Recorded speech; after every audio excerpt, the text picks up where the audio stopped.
இந்த இயற்கையோடு இயற்கையாக நம்மை அழைத்து செல்கின்றார். மகரந்த தூளை சுமந்து கொண்டு மனத்தை மயலறுத்துகின்ற இனிய வாசனையுடன் வா.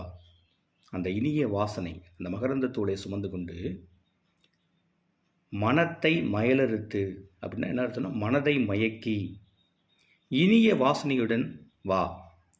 இலைகளின் மீதும் நீர் அலைகளின் மீதும், இலை மீது அப்படி காற்று வருடி வருது, நீர் அலைகளின் மீது உராய்ந்து மிகுந்த புராண ரசத்தை எங்களுக்கு கொண்டு வந்து கொடு. இந்த புராண ரசத்தை அந்த இதழை தழுவி, நீரை தழுவி எங்களிடம் கொண்டு வந்து கொடு அப்படின்னு சொல்லி ரொம்ப அருமையாக கேட்குறாரு.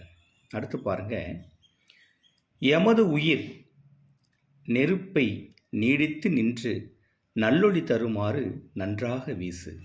என்னை மனமயக்குகின்ற காற்றே, நீ நன்றாக வீசு. சக்தி குறைந்து போய் அதனை அவித்து விடாதே.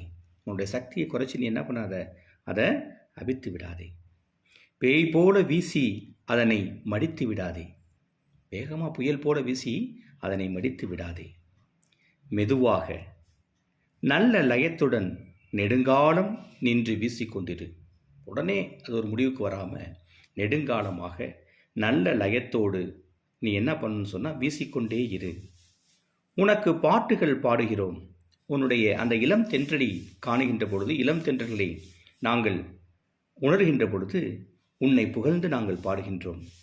உனக்கு புகழ்ச்சிகள் நாங்கள் கூறுகின்றோம். ஏன்? இந்த இனிமையை கண்டு, இந்த இனிமையை அனுபவித்து உன்னை நாங்கள் வழிபடுகின்றோம்.